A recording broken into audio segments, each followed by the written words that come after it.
แต่บางทีมันก็เป็นปัญหาอย่างหนึ่งเหมือนกัน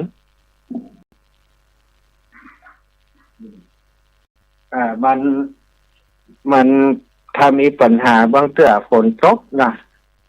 หรือว่าต้นไม้โค่นใส่หรือบางทีกู้สายโดนรถเฉี่ยวรถชนบ้องมันปุ๊บมันขาดเป็นก็ต้องซ่อมซ่อมก็อาจจะต้องใช้เวลาน้อยนึงตอนนี้ก็เลยใช้บริการอินเทอร์เน็ตกับเจเจพุ่นนะ ออกอากาศที่ลำปางโดยใช้โทรศัพท์มือถือที่ของเจเจก็เกาะสัญญาณออกไปทางเชียงใหม่โดยวิธีการโทรศัพท์หากันเอาเสียงอาจจะแบบปกติเหมือนทุกทีนะมันก็จบแจบไปแต่ก็คิดว่าคงจะพอฟังได้นะสถาถ้าฟังบ่ได้เสียงมันก้องเสียงมันบ่ดีอย่างใดก็โทรมาแจ้งได้เนอะตอนนี้ก็คงจะต้องทนฟังอย่างนี้ไปก่อนบ่อันก็ต้องฟังเพลงอย่างเดียวไปละพบปะกันในช่วงเบรกที่2ปกติแล้วเวลานี้จะเป็นท่านอาจารย์ดานุพลมุนิวังโสหรือวัตถุปิเกจะได้มาเข้ารายการแต่ก็ยังว่าวันนี้คนที่เป็นสมภารเจ้าอาวาสนี้บ่ว่างเนาะศรัทธาเพราะต้องปาศรัทธาญาติโยมทำเรื่องในวันพระนะตอนบ่ายทางชนบททางวัดในเขตทางนอกของเฮาเพิ่นก็จะมีการทำวัดสวดมนต์เย็นเพิ่นก็มีการฟังธรรมตอนบ่ายเสร็จทางฟังธรรมแล้วก็ทำวัดสวดมนต์เย็นอันนี้เป็นปกติเนอะศรัทธาฉะนั้นเพิ่นเลยออกอากาศให้ศรัทธาญาติโยมได้ฟังบ่ได้เอาไว้เป็นวันศุกร์หน้าถ้าหากเพิ่นบัดติดวันพระอย่างนี้นะ เพิ่นก็จะได้มาออกอากาศให้ศรัทธาญาติโยมได้ฟังวันศุกร์หน้าก็ดูเหมือนจะเป็นวันที่28ศรัทธาก็เป็นวันพระเห็นแล้วเนาะบัดได้ออกแล้วฉะนั้นวันพระวันศุกร์หน้านั้นอาตมาก็จะได้นำครูบาอาจารย์ที่เปิ่นเทศน์มาลัยเข้ามาลัยปลายอานิสงส์เวสสันดรคาถาปันมาเจริญพรเจนีเดอร์พระอาจารย์ตั้งใดเอ่ยบ้านฟ่อนแม่ท้าบ้านฟ่อนโอเคเนาะสัตว์ค่ะแม่ท้าบ้านชัดเจนดีแต่น้องเจเจตั้งเชียงใหม่จะเป็นยังไงบ่ฮู้เนอะ ตั้งเชียงใหม่นี่เพราะว่ารับจากทางโทรศัพท์ทางลำปางนี่รับโดยตรงจากอันเสียงอาตมาก็คือออกไมค์ก็ไปที่สถานีส่งไปที่วิทยุเลยอันนี้จะชัดเจนเนาะส่วนของน้องเจเจนี่ก็ต้องรับจากทางโทรศัพท์บ่แน่ใจว่าสัญญาณออกไปทางโทรศัพท์นี่มันจะไปหรือเปล่า เสียงมันจะแอบไปหรือเปล่าก็ไม่เป็นไรมั้งเนาะได้ฟังกันก็คงจะพอได้อู้ได้จากันก็คงจะพอละเนาะสถาวันนี้เพื่อจะอู้จากันถึงเรื่องของสมัยเมื่อครั้งพุทธกาลก่อนพุทธกาลเนาะสมัยเมื่อบ่มีพระพุทธเจ้าโลกของเฮานี้บ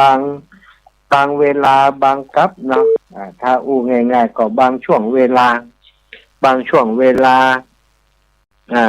บ่มีพระพุทธเจ้าอุบัติบังเกิดขึ้นสถาช่วงใดที่มีพระพุทธเจ้าอุบัติบังเกิดขึ้นนี้ก็จะมีอันนี้ทางใดแน่น้อยเจริญพรฟังบ้านนี่ปิดในนะครับมาหาวันนี้นะทางใดนี่อีแม่อยู่ไหนสนามบินเนี่ยสนามบินลำปางกะก็เชียงใหม่อ่ะแม่น้อยอ่ะแม่น้อยล่ะมาเรียกพลิกไปพลิกมาอยู่กะวันนี้นี่ละดีละล่ะไปกับปิกมาอย่างเก่าอันเป็นว่าอินเทอร์เน็ตที่นี่ลูกเดี๋ยวนี้โทรไปหาเขาซ่อมอยู่ไหมยังบ่เขายังแจ้งมาแต่มันเสียตัวใดนะไม่จะเข้ามาเหมือนไอ้เชียงใหม่บอกว่าแม่จะนิมนต์ไปกินข้าวได้เข้ เข้าเนี่ยบ่ได้งานกิน ว่าเล่นได้ถ้าได้เข้าไปก็จะบอกแม่เนอะมีของแฮมอกะนี่อย่างนั้นมัน อ่า อันผมนั่นเอามาตัวเถอะเนอะเอาไปกะในที่ใส่มาดีเลย ถ้าไปจะซื้อไปฝากแฮมด้วยนะเป็นรางวัลให้เนอะจะฝากลูกค้าแม่บุญรักษานะเจ้าตอนนี้รายเสียงตั้งพุ่นดีแล้วแต่กี้มันปิกไปปิกมาว่าบางช่วงเพิ่นเรียกว่าบางกัปเนาะจะทายญาติโยมทั้งหลายนะอย่างเฮานี่เพิ่นเรียกว่าพัทรกัปนะพัทรกัปแม่น้อมโหหาฮอดมาหาผู้กำที่อันเปิ้นอันแม่สุกเขียวนับกันเป็นกัปนั่นนะก็เป็นช่วงยุคสมัยของเฮานี่มีพระพุทธเจ้าบังเกิดขึ้นถึง5พระองค์แต่บางยุคบางช่วงสมัยเป็นปันปีเป็นหมื่นปีนี่บ่มีพระพุทธเจ้าบังเกิดขึ้นเลยอันนั้นเปิ้นเรียกว่าสุญญกัปใดช่วงเวลาใดที่มีพระพุทธเจ้าบังเกิดขึ้นในโลกนี้เทวดาจะเกิดนักษดาเทวดาบนสวรรค์นี่จะอยู่กันแบบเยอะไปทางใดก็เจอกันมีกับเทวดาทางนรกนี่บ่มีไผไปเกิดเลยเกิดบรรนักต่อใดอีกเนาะเพราะอะไรอย่างก็เพราะว่าคนทั้งหลายตั้งอยู่ในศีลธรรมที่พระพุทธเจ้าได้ทรงสอนในยุคสมัยที่ศีลธรรมเจริญรุ่งเรืองในยุคนั้นการฆ่าสัตว์ตัดชีวิตการประพฤติผิดในศีลธรรมต่างๆบ่ค่อยมีเพราะบ่ค่อยมีคนก็มีแต่คนดีเมื่อคนดีอยู่ด้วยกันนักเขาก็จวนกันทำดีพอตายไปแล้วก็จวนกันไปสวรรค์กันเป็นส่วนใหญ่นะเนี่ยคนที่สดแซดไปอยู่นรกก็มีน้อย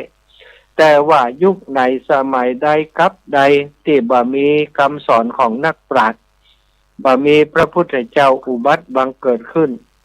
กับนั้นสมัยนั้นจะมีนรกนี่จะมีคนแออัดอยู่กันแน่นหนาแต่สวรรค์นี่ว่างเปล่าบ่มีเทวดามีน้อยว่าอันศรัทธาญาติโยมทั้งหลายอันนี้ก็เพราะมันก็มีเหตุมีผลแหละเนาะถ้าพุทธศาสนาเกิดขึ้นนักปราชญ์บัณฑิตผู้มีปัญญาญาณเกิดขึ้นก็สอนมวลมนุษย์สัตว์ทั้งหลายคือตั้งอยู่ในศีลธรรมเมื่อตั้งอยู่ในศีลธรรมย่อมมีสวรรค์ในเบื้องหน้าปิดอบายภูมิทั้งหลายได้แต่กับใดที่บ่มีพระพุทธเจ้านักปราชญ์บัณฑิตเกิดขึ้นกับนั้นก็จะมีคนที่ทุศีลผิดศีลคนใจร้ายคนโหดร้ายคนฆ่ากันฆ่ากันฟันกันแย่งชิงอย่างกันผิดศีลผิดธรรมเยอะเมื่อผิดศีลผิดธรรมกรรมทั้งหลายที่กระทำก็จะนำเขาไปสู่นรกไปมกไหมอยู่ในนรกอเวจีศรัทธาอีปออีแม่ทั้งหลายในยุคในสมัยที่บ่มีคำสอนของนักปราชญ์บัณฑิตของพระพุทธเจ้านั้นคนความเป็นอยู่ของมนุษย์ทั้งหลายก่อแล่นแค้นลำบากเขาอยากมากแทงคนนี่ก็ตีลานแทงฆ่ากันเปิ้นบอกว่าจับอย่างก็อาวุธฆ่ากันห้ำหันกันฆ่าลูกฆ่าป่อกับลูกกับอย่างต่างๆครอบครัวนี้ปะฮักกันในยุคสมัยที่ศีลธรรมเสื่อมในยุคปัจจุบันก็เริ่มจะหันมาผ่องแล้วเหมือนกันนะสถานเหตุการณ์ต่างๆทั้งหลายที่เกิดขึ้นในโลกของเฮาใบนี้มีหลายเรื่องหลายเล่าว่าบัดเดี๋ยวนี้แม้กระทั่งเด็กๆก็มีอาวุธเอามาทำลายล้างผู้อื่นแม้กระทั่งคนเป็นพ่อเป็นแม่ก็มาทำอย่างบัดนี้กับลูกกับเต้าฆ่าลูกฆ่าเต้าบางคนก็ถึงกับข่มขืนลูกเต้าอีกก็มี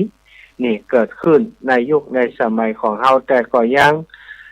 ถึงแล้วยังบัดนักเต่ากับที่เป็นสุญญกับที่บ่มีพระพุทธเจ้าบ่มีคำสอนที่ดีขนาดช่วงนี้เวลานี้ยังอยู่ในช่วงที่จะมีพระพุทธเจ้าเกิดขึ้นอีกพระองค์หนึ่งก็คือพระศรีอริยเมตไตรนะ แล้วก็พุทธศาสนาหรือว่าศาสนาของพระสัมมาสัมพุทธเจ้าโคดมโคตมะของเฮาก็ยังอยู่ในช่วงที่เจริญรุ่งเรืองอยู่ก็ยังมีเหตุการณ์ที่เฮาฟังแล้วขนลุกขนพองฆ่ากันทำร้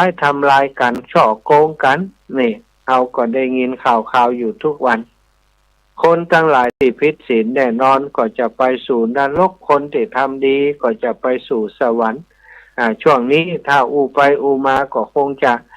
ไปสู่นรกเยอะกว่าไปสวรรค์เนาะสถาเพราะคนทำดีน้อยคนทำชั่วนี่มีเยอะนะคนที่เป็นคนดีคนที่หุ่มฟังน้ำฟังธรรมหุ่มเข้าวัดเข้าวานี่100 คนจะหุ่มฟังน้ำฟังธรรมหุ่มเข้าวัดเข้าวาเหียบัดถึง70สถา30โดยซ้ำไปมั้งใน100 คนเนี่ยอาตมาว่าหุ่มเข้าวัดหุ่มฟังธรรมหุ่มปฏิบัติดีปฏิบัติชอบรักษาศีลบริสุทธิ์บริบูรณ์น่าจะมีสัก 30%นอกนั้นนอกไปไหนแหม 70% ก็คือรักษาศีลกระท่อนกระแท่นไปวัดกระท่อนกระแท่นไปท่อนกระแท่นนี่ก็ประมาณ 20% แล้วก็แหม50% นั่นโลบ่เอาสักอย่างน้ำบ่เอาธรรมบ่เอาวัดบ่เอาศาสนาบ่เอาอะไรอย่างเอาอบายามุขอย่างเดียวใครดีใครได้มีใครยาวสาวได้สาวเอาศีลเอาไว้อย่าง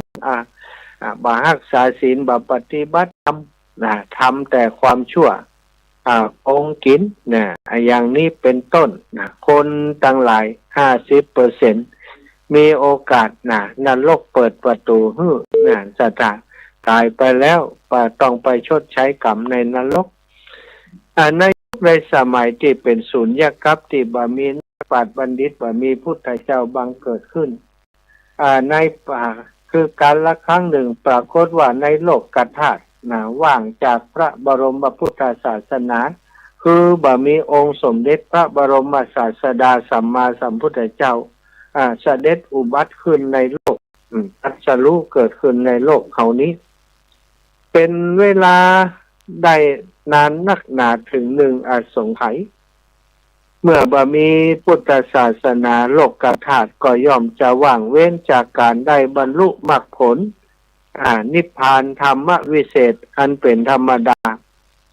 เพราะว่าธรรมวิเศษก็คืออริยมรรคอริยผลอันเป็นโลกุตตรธรรมนั้นจักมีใดก็เฉพาะแต่ภายในพระพุทธศาสนาเท่านั้นบ่มีในศาสนาในลัทธิอื่นเป็นอันขาดในการละครั้งนั้นจึงมีบรรดาเทพเจ้าทั้งหลายผู้ซึ่งเป็นพุทธศาสนิกบริษัทและได้บรรลุ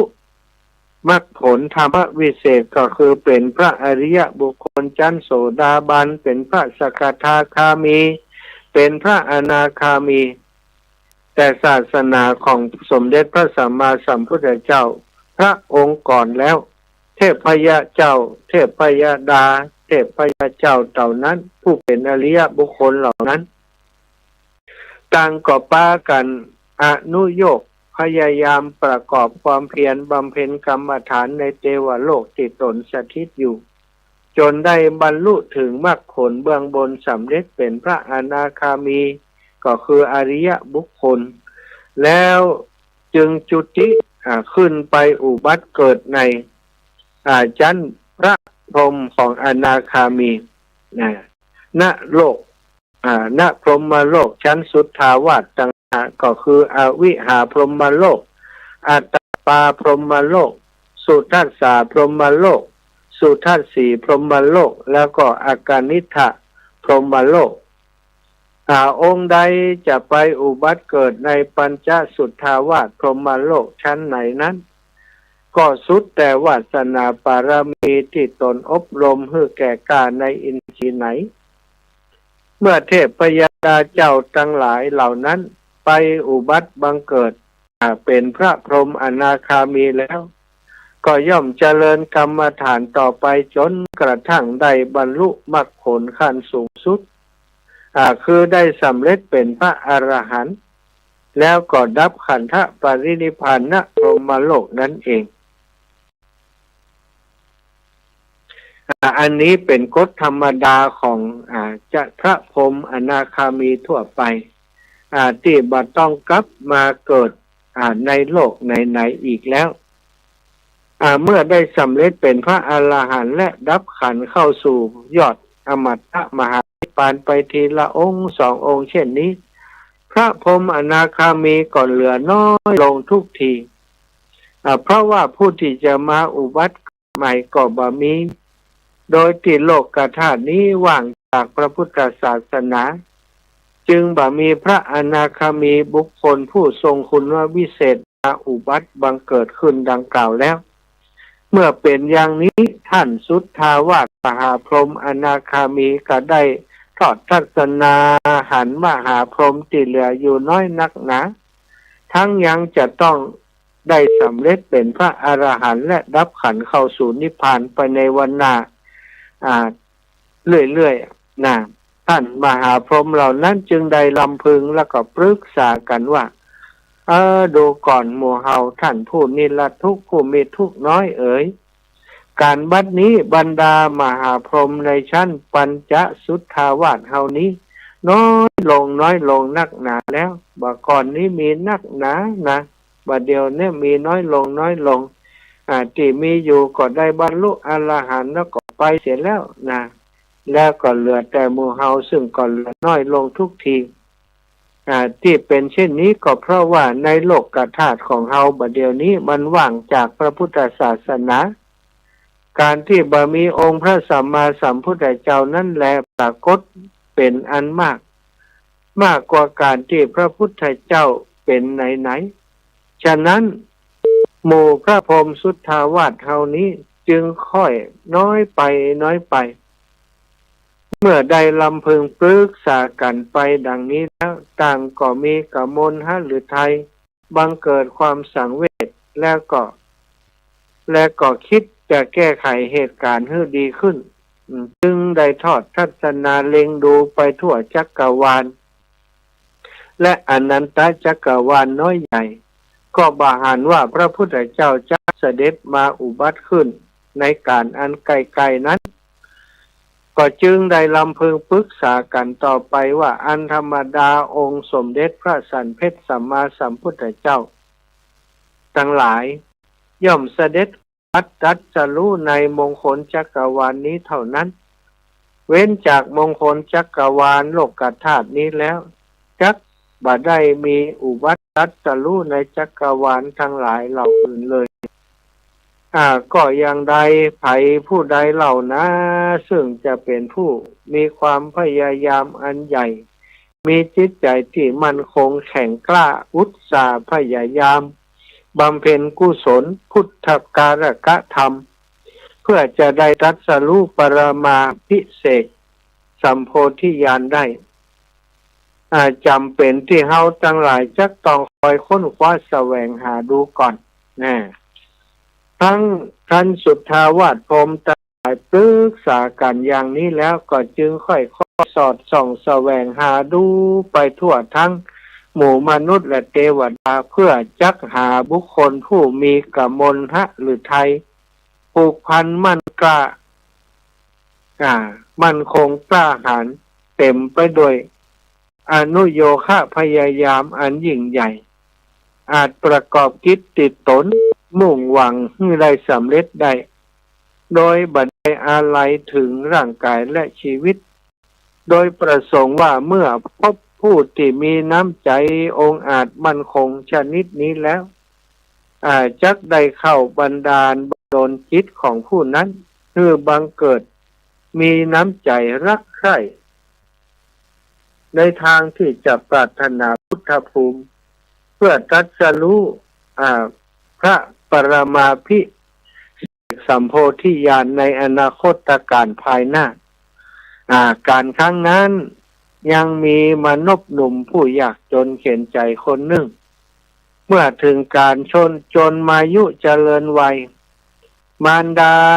แม่ผู้เป็นแม่เป็นพ่อจึงคิดจะปลูกฝังเพื่อลูกได้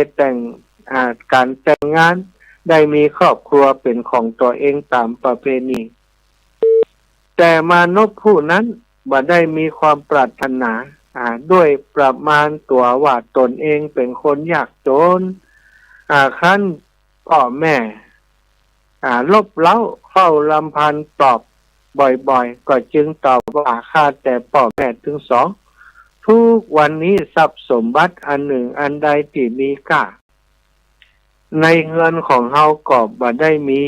เพราะว่าเฮาเป็นคนยากจนเข็ญใจฉะนั้นข้าพเจ้าจึงยังบ่พอใจที่จะมีเหย้ามีเรือนเมื่อผู้เป็นมารดาบิดาสองยังครองชีวิตอยู่ตราบใดข้าพเจ้าก็จักอุปถากบำรุงเลี้ยงไปตามประสายากจนกว่าชีวิตข้าพเจ้าจะหาไม่เมื่อบ่ได้คำตอบดังนี้แล้วก็ทำการงานเลี้ยงดู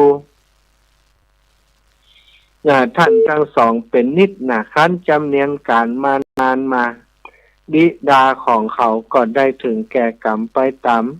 ธรรมดาของสังขารตั้งแต่นั้นเป็นต้นมามนุษย์หนุ่มก็บ่ได้มีความประมาทหมั่นระวังระไวเอาใจใส่อภิบาลมารดาด้วยความรักเที่ยวแสวงหาฮักไม้ในป่าพอแก่ความต้องการเป็นอาหารก็นำมาเอาไปเป็นอาหารแล้วติดก็นำไปขาย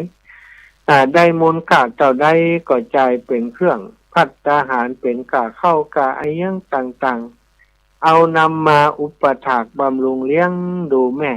เป็นกิจวัตรตลอดมาทุกวันก็ถ้าคนดีคนกตัญญูพ่อแม่เกเอาลูกเอาเมียบ่เอ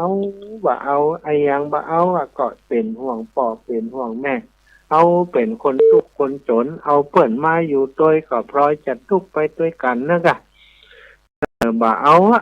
จะดูแลพ่อแม่ไปอย่างอีจนตราบเท่าชีวิตจะหาไม่จนกว่าพ่อแม่จะจากไปถ้ามีโอกาสก็ตอบจากนั้นก็แต่งการแต่งงานเอาพ่อแม่ลบเล้าอย่างใดก็ยืนยันคำเดิมจนพ่อแม่ก็บอกว่าแล้วสุดท้ายพ่อก็มาตายจากไปเหลือแต่แม่ก็ดูแลแม่มาสถานวันหนึ่งมนุษย์หนุ่มผู้ยากไร้นั้นได้เสร็จการงานแล้วออกจากเรือนแล้วก็เข้าไปสู่ป่าไปเที่ยวหาพื้นฮักผลหมากหลากไม้ฮักเก็บฟื้นแล้วก็พักได้มามากเหลือกำลังนำกลับมาในระหว่างทางก็ได้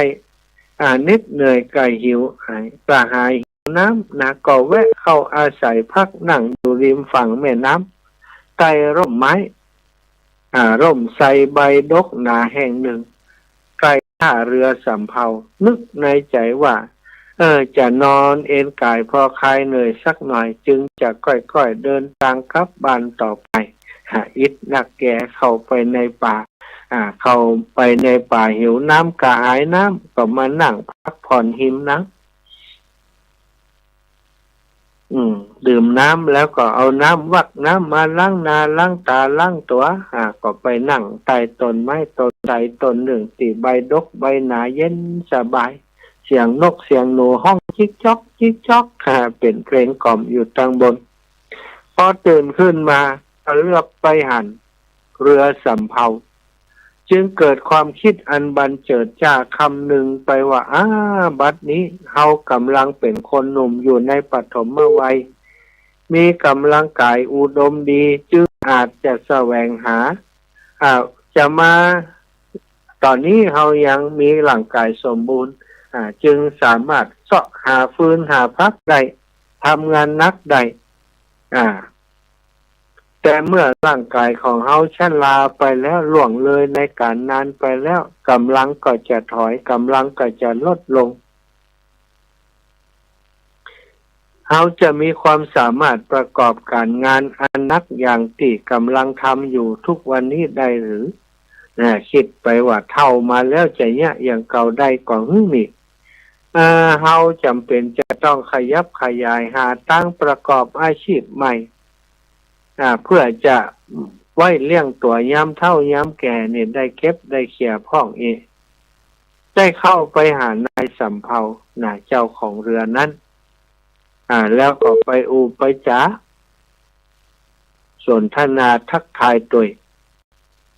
พอได้ทำความเข้าใจอู้จากันพอสนิทชิดเชื่อกันแล้วก็ขอทำงานขอไปทำงานตัวเพื่อจะนำค่าจ้างมาเลี้ยงดูผู้เป็นบรรดาคิดอย่างนี้เมื่อคิดอย่างนี้แล้วจึงได้ผันผายเข้าไปหาปอกก้าใหญ่นายสำเภาแล้วก็ได้กล่าวขึ้นว่าข้าแต่ท่านนายสำเภาผู้ยิ่งใหญ่การบัดนี้ข้าพเจ้าถึงซึ่งความยากจนเข็ญใจนักจึงเสสั่งมาสู่สำนักของท่านโดยหวังใจว่าถ้าท่านจะอนุเคราะห์ข้าพเจ้าได้ข้าพเจ้าก็จะขอทำงานอยู่กับท่านโดยความซื่อสัตย์สุจริตต่อไปนายสำเภาใหญ่คู่นั้นครั้นได้ฟังวาจาอันไพเราะของมานพหนุ่มผู้มาอ้อนวอนของานทำเช่นนั้นก็พลันเกิดความสงสารกอบกับเห็นรูปร่างของมานพหนุ่มอุดมไพบูลย์ไปด้วยกำลังกายอาจทำงานต่างๆได้โดยง่ายจึงได้ตกลงอนุเคราะห์รับคำโดยเร็วโดยรับคำว่าดิเธอนี่มีร่างกายดีนะมีปัญญาพูดจาคมสันสมควรอยู่มาเถอะมาเฮาจักรับจักอนุเคราะห์จะต้องการค่าจ้างเท่าใดนี่เฮาจักตามที่เจ้าต้องการอีกทั้งเสบียงอาหารเมื่อต้องการก็จงเอาไปเถิดเขาจะรับเลี้ยงเจ้าตราบเท่าวันที่เจ้าตายไปเจ้ารับได้เจ้าอย่าได้คิดรังเกียจเลยนี่นายสำเภาพูดอย่างนั้นมานพหนุ่มผู้เห็นใจเมื่อได้รับความอนุเคราะห์เช่นนั้นก็มีจิตใจยินดีปรีดายิ่งนักกล่าวคำอำลานายสำเภาแล้วก็เดินนึกสรรเสริญคุณนายเรือสำเภาพ่อค้าใหญ่ไปพลางจนมาถึงร่มไทรที่พักเพื่อจะนำพักและฟืนไปขายเสียก่อนก็กลับวิตกไปแหมว่าถ้าเอาไปต่างประเทศกับพ่อค้าพาณิชย์ในเรือสำเภานี้แม่ของเฮาอยู่ตั้งหลังไผจักอภิบาลบำรุงเลี้ยงดูเล่าเฮานี้น่าจะเป็นคนคิดผิดเสียในครั้งนี้เสียกำมังเนาะแต่ยังได้ก็ตามจำเฮาจะต้องไต่ถามบอกความแก่มารดาดูเสียก่อนแล้วจึงค่อยผ่อนผันตามสมควรในภายหลังคิดดังนี้แล้วยกสัมภาระอันหนักอึ่งนั่นขึ้นใส่บ่าเอาไปขายได้มูลค่าแล้วก็จับจ่ายภัตตาหารมาสู่เรือนของตนประกอบทรัพย์กิจที่เคยทำมาขั้นมารดาบริโภคอาหารเสร็จเรียบร้อยแล้วจึงเข้าไปกราบการเล่าเรื่องติดตนคิดจะไปทำงานกับพวกพ่อค้าพาณิชย์ต่างประเทศคือแม่ฟังฝ่ายแม่ก็ของมนุษย์นั้นขั้นใดฟังวาจาของปิยบุตรสุดที่รักบอกว่าจักไข่ไปทำงานเพื่อความก้าวหน้าอาจจะกล่าวห้ามปรามเสียก็บ่สมควรจึงกล่าวว่าดูก่อนพ่อปิยบุตรลูกอันเป็นที่รักของแม่ถึงวันนี้ชีวิตของแม่ย่อมเนื่องอยู่กับเจ้าผู้เป็นลูกเพราะฉะนั้นเจ้าจะไปไหนก็จงไปตามใจเถิดแต่ว่าขอให้แม่นี้ได้ไปกับเจ้าได้อยู่ใกล้ๆเจ้าเสมอไปก็แล้วกันนี่แม่บ่ห้ามแต่ว่าขอไปตัวโอ้จะทำไปจะอยู่ด้วยไผจะมาเลี้ยงเนาะสถานมานพหนุ่มได้ฟังดังนั้นก็เกิดความยินดีและวิตกกึ่งวิตกจึงรีบลามารดาไปที่ท่าเรือสำเภาเข้าไปหานายเรือพาณิชย์ผู้ใจดีแล้วแจ้งความนั้นบอกว่าข้าแต่ท่านผู้มีจิตอันการุณบัดนี้ข้าพเจ้าจะทำงานในเรือไปกับท่านยังต่างประเทศในประเทศนั้นๆข้าพเจ้าจะไปแต่ตัวคนเดียวก็หามาได้ถ้าท่านมีความกรุณาขอจงอนุญาตให้ข้าพเจ้าปามารดาปาแม่ไปตัวเถิด แท้จริงมารดาของข้าพเจ้านั้นเป็นคนชราอนาถาหาที่ปึ่งบ่ได้บุตรธิดาคณาญาติผู้ใดใครผู้หนึ่งนอกจากข้าพเจ้าแล้วที่จะบำรุงอุปถากท่านก็บ่มีเลยข้าพเจ้าจึงอาจจะละทิ้งมารดาไปแต่เดียวดายแล้วก็ไปกับท่านได้ขอท่านได้เมตตาถ้าจะรับข้าพเจ้าก็ขอครับขอเมตตาแม่ข้าพเจ้าเอาแม่ไปโดยได้ก็เนี่ยฝ่ายในสำเภาได้ฟังก็ยิ่งมีจิตติกรุณานักหนาเพิ่มขึ้นจึงกล่าวตอบโดยมัทุรวาทีวาจาอันอ่อนหวานไพเราะว่าดูก่อนป่อผู้เจริญนี่ตัวเธอนี่เป็นคนดีมีความกตัญญูหู้คุณอุตส่าห์ชุบเลี้ยงมารดาด้วยดีแล้วเธอจงปามารดาปาแม่ไปโดยเถิดเฮาจะรับอุปการะเธอและแม่โดยสุจริตใจเพราะรักในใคร่ในน้ำใจจริงๆของเธออย่าได้วิตกกังวลไปเลยมานพคนนั้นก็มีจิตใจสมนัสยินดีได้ไหว้สาขอบคุณนายพาณิชย์ผู้มีจิตใจงดงามนั้นแล้วก็รีบกลับมายังเรือนของตนแจ้งความนั้นแก่มารดาเพื่อได้ทราบแล้วก็เลือกเก็บทรัพย์สมบัติอันบ่ค่อยจะมีค่านักรวบรวมได้ห่อหนึ่งแล้วจึงพาแม่ของตนมาสู่สำนักของนายสำเภาขั้นใดเวลาเรือสำเภาก็ออกจากท่าไปยังต่างประเทศ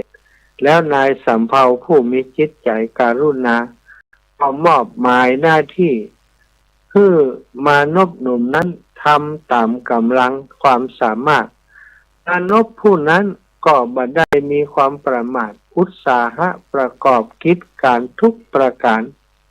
เป็นอันดีเมื่อเรือสำเภาแล่นไปในมหาสมุทรทะเลใหญ่ประมาณได้7 วันสำเภานั้นก็ต้องลมพายุเหลือกำลังก็เลยถึงซึ่งการอับปางทำลายล่มจมลงในท้องมหาสมุทร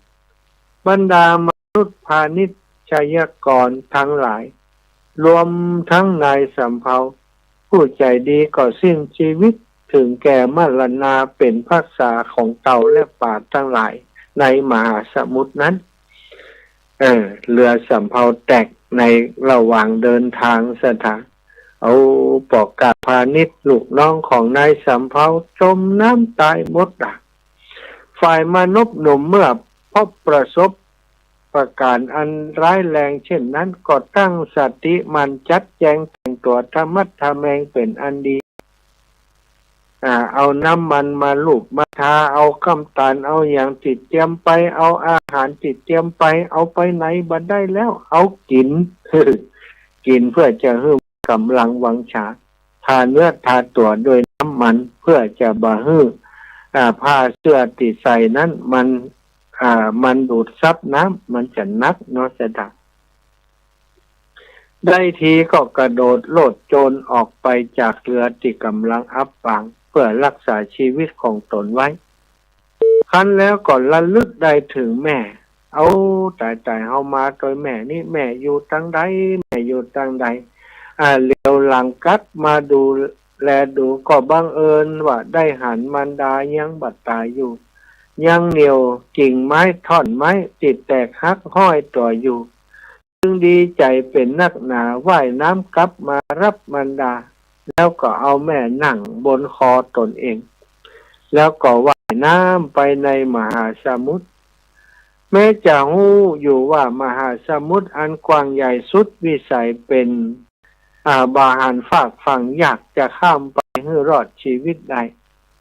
แต่ถึงอย่างนั้นก็บ่ได้ใจมีจิตใจที่ย่อท้อถอยจากความเพียรเสียเลยแม้จะเพลียแสนเพลียแม้จะเหนื่อยแสนเหนื่อยนักหนาก็สู้อุตสาหะอดทน ต่อต้านต้านทานกำลังน้ำที่เชี่ยวเต็มไปโดยคลื่นใหญ่ว่ายไปโดยใจติดเด็ดเดียวมากไปโดยความพยายามและก็ความอดทนเป็นยิ่งนักเพื่อจักนำมารดาให้รอดชีวิตให้จงได้ฝ่ายเท้าสุทธาวาสมหาพรหมอนาคามีซึ่งสถิตอยู่ณชั้นอากานิทะพรหมโลกอันไกลพ้นเพื่อคอยแลเล็งเพ่งดูหมู่สัตว์ประสงค์จะเลือกคัดจัดสรรผู้มีจิตใจองอาจเต็มไปโดยความอุตสาหะอันใหญ่ใจกล้าสามารถที่จะทำทะกรกะทำได้คราวนั้นครั้นทอดพระเนตรทอดกายตาทัศนาลงมาหันมานพผู้กำลังแบกมารดาว่ายน้ำอยู่ในมหาสมุทรจึงดำริว่าโอ้หนอมนุษย์นี้เป็นบุรุษเป็นมหาบุรุษโดยแท้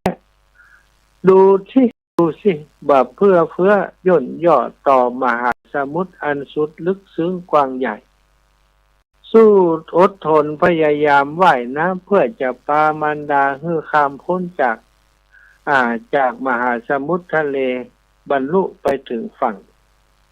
ก็บุคคลผู้มีใจพยายามมั่นคงเต็มไปด้วยอุตสาหะใหญ่หันปานนี้จึงควรนับว่าเป็นผู้สามารถเพื่อจะบำเพ็ญพุทธการกรรมให้สำเร็จลุล่วงไปได้เมื่อเท้ามหาพรหมผู้วิเศษคำนึงเช่นนี้แล้ว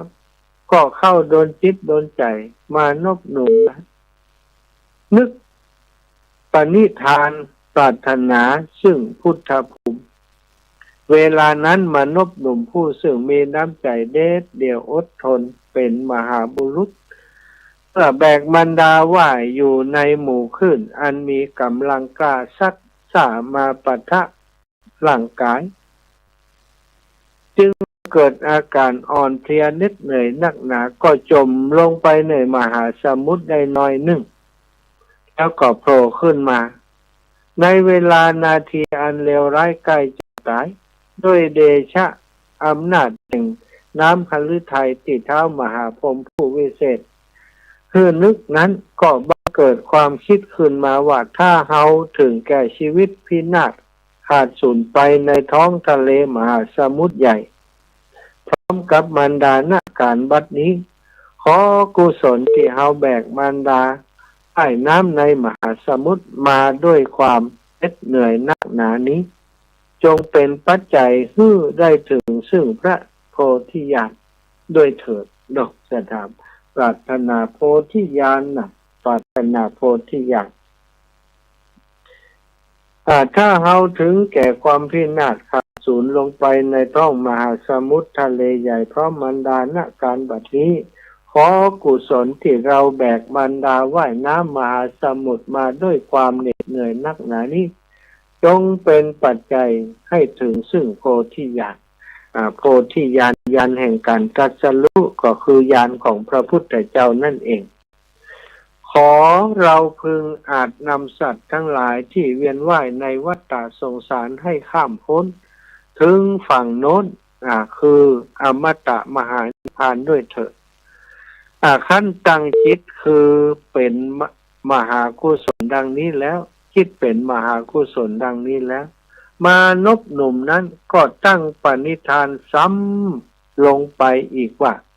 เมื่อเฮาเพื่องตนยกพ้นจากวัฏสงสารแล้วขอเฮาพึงนำสัตว์ทั้งหลายคือเพื่องตน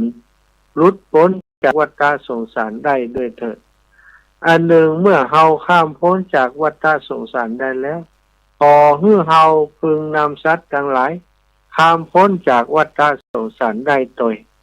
นี่เมื่อนึกปณิธานดังนี้แล้วก็ทำคือเกิดเหตุอัศจรรย์พละกำลังที่จนจะหมดไปนั้นก็พลันเกิดขึ้นมาอีกด้วยกำลังแห่งพรหมอนุเคราะห์พระพรหมอนุเคราะห์คือมีพลังแผ่พลังมาให้เปิ้นมานพหนุนนั้นจึงอุตส่าห์แบก มารดาว่ายข้ามมหาสมุทร2-3 วันก็บรรลุถึงฝั่งพอมารดาขึ้นฝั่งได้แล้วพามารดาขึ้นฝั่งได้แล้วก็เข้าไปอาศัยบ้านแห่งหนึ่งอยู่ทำงานเลี้ยงชีวิตโดยความยากลำบากสืบไปขั้นถึงแก่การการกิริยาสิ้นชีวิตแล้ว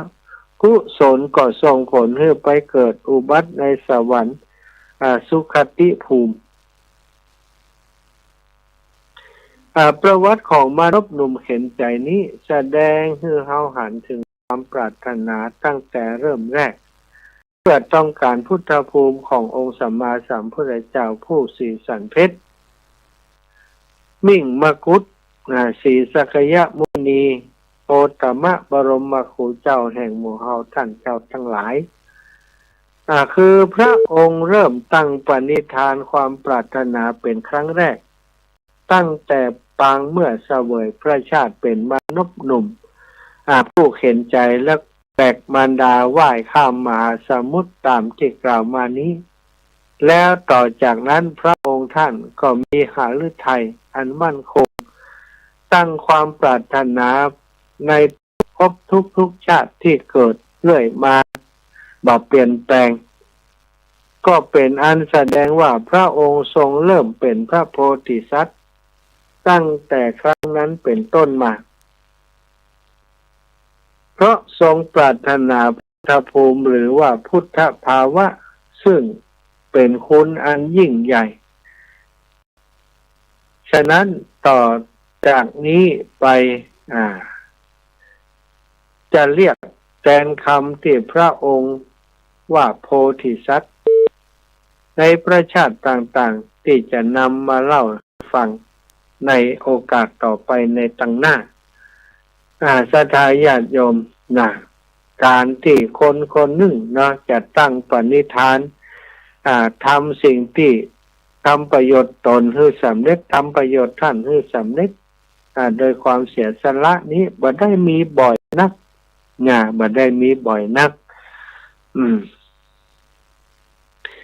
นี่ก็เป็นการปณิธานของโพธิสัตว์เจ้าที่เริ่มเบื้องต้นในการตั้งความปรารถนาที่จะเป็นพุทธเจ้าที่จะนำสัตว์ทั้งหลาย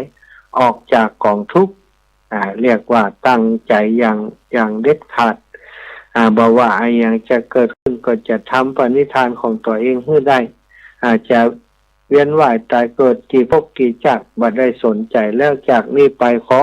สร้างสมปุญญาบารมีเพื่อจะเกิดมาเป็นพระพุทธเจ้าให้ได้ศรัทธาญาติโยมหลังจากนั้นมาแหมกี่ปีกว่าจะเสด็จอุบัติมาเป็นพระพุทธเจ้าพระนามว่าโคตมะของเฮาในปัจจุบันนี้พระองค์ใช้เวลาถึง4 อาสงไขยปลายแสนมหากัปกว่าจะได้ตรัสรู้เป็นพระสัมมาสัมพุทธเจ้าแต่ละภพละชาติก็สร้างสมปุญญาบารมีทานบารมีศีลบารมีหลายบารมีที่พระองค์ได้ทรงสั่งสมอบรมมาใช้ความอดทนอดกันใช้ความภาคเพียรพยายามอย่างมากจนกว่าจะได้บรรลุเป็นพระสัมมาสัมพุทธเจ้าทำที่หมู่เฮาเคารพนับถืออยู่ถึงปัจจุบันนี้สถานอันนี้ก็ปณิธานเริ่มแรกของพระสัมมาสัมพุทธเจ้าโอกาสวันอื่นถ้ามีโอกาสเข้ารายการในเวลานี้ก็จะเนื้อนำเรื่องราวอย่างนี้มามาจากับศรัทธาญาติโยมในโอกาสต่อไปในวันนี้ก็จะเหลือเวลาอีกสักเล็กน้อยเพื่อศรัทธาญาติโยมจะโทรมาให้กำลังคิดกำลังใจฟังอยู่ที่ไหน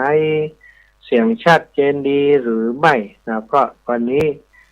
ใช้วิธีเกาะสัญญาณตั้งโทรศัพท์หากันไม่สามารถจะจัดตั้งออนไลน์ได้เนื่องจากว่าอินเทอร์เน็ตยังบ่ดีขณะนี้ยังแดงปะลึ่งอยู่จะถ้าสงสัยบ่ค่ำบ่แรงนี้ก็จะแดงกว่าลึ่งยาวไปแล้วก็ก็หวังอย่างนั้นว่าทางศูนย์ นย์บริการเอ็นทีเพิ่นจะมาแปลงมาจัดการให้สำเร็จสิ้นไปเร็วที่สุดปล่อยสัญญาณมาให้เร็วที่สุดจ่ายสตังค์ไปแล้วนะเนาะต้องดูแลลูกค้า ก็ขอประชาสัมพันธ์งานติสถาญาติโยมฟังในสปอตโฆษณาเนอะวันที่29เดือนสิงหานี้จะมีการตั้งธรรมหลวงเทศมหาจารย์เวสสันดรชาดกยกที่มี3ยกด้วยกันเดือนละยกยกละยกหนึ่งก็จะมีวันแรกจะมี5ผูกยกที่2จะมี4ผูกเนาะสถานยกแรกนี้จะมีผูกที่1นะทศพรผูกที่สอนหิมพานต์นะกันนี่หิมพานต์แล้วก็ผูกต่างๆชูชกเนาะ5ผูกด้วยกันสถานมาเป็นเจ้าภาพด้วยกันมาคือกำลังคิดกำลังใจครูบาอาจารย์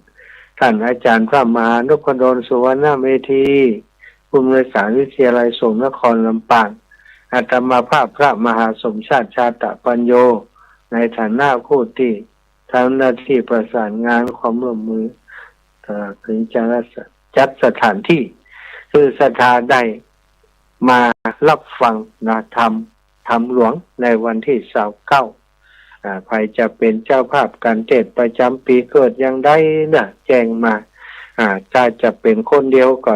1,500 บาทถ้าจะร่วมสมทบก็ตามกำลังศรัทธา100 200 30ได้หมดสถานเก็บเล็กผสมน้อยเป็นเจ้าภาพร่วมกันไปกันได้บ่มีเจ้าภาพก็เอากันรวมมาเปาะกันเจตศรัทธาให้หอมสมทบมา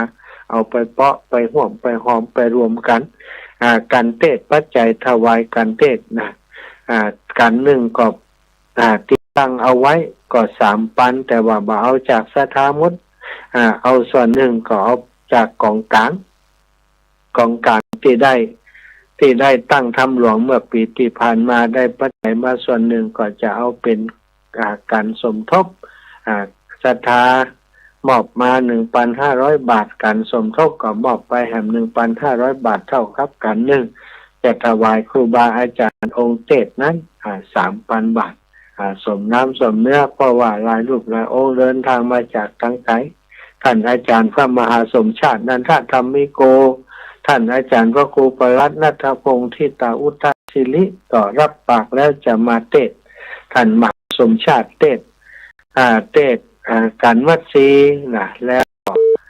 ท่านอาจารย์พระครูประหลัดณัฐพงษ์เทศน์การอุมานการเดิมของเปิ้นส่วนการอื่นๆก็จะมีครูบาอาจารย์ในพื้นที่จังหวัดลำปางของเฮาจังหวัดเชียงใหม่ได้เมตตารับเป็นองค์เทศเนาะได้ติดต่อได้ประสานไปแล้วพอสมควรและแจ้งกันไปแล้วก็คิดว่าบ่มีปัญหาในส่วนนี้เอาละศรัทธาญาติโยมผู้จะไปมาใกล้จะหมดเวลาแล้วอาตมาภาพต้องขอบคุณน้องเจเจนะเป็นธุระจัดการเอาโทรศัพท์ของเก่ามาให้อาตมาโทรเข้าไปแล้วก็เกาะเข้าไปในคลื่นสีขาวส่วนที่ลำปางนี้เนื่องจากอาตมาจัดอยู่ที่ห้องส่งก็ออกไม้จากห้องส่งไปถึงบ้านจองศรัทธาญาติโยมเลยทีเดียวต่อจากนี้ไปจะเป็นท่านอาจารย์ตุปี้ปันแก้วนะท่านอาจารย์ปันแก้วด็อกเตอร์นะเปิ้นอาจจะมาเข้ารายการต่อแต่วันนี้เป็นวันพระอีกแล้วขอลา1 วัน เท่ากับว่า 17 นาฬิกาถึง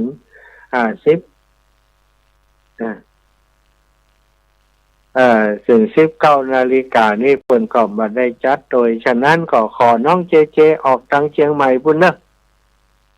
ครับผมขอบคุณเจเจขอบคุณศรัทธาญาติโยมทุกคนทุกท่านขออำนวยอวยพรศรัทธาญาติโยมทุกคนทุกท่านอยู่ดีมีสุข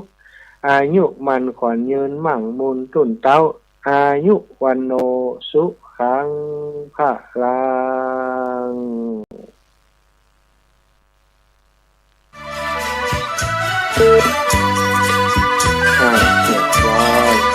ลงไป เจเจขอบคุณเลยเนอะ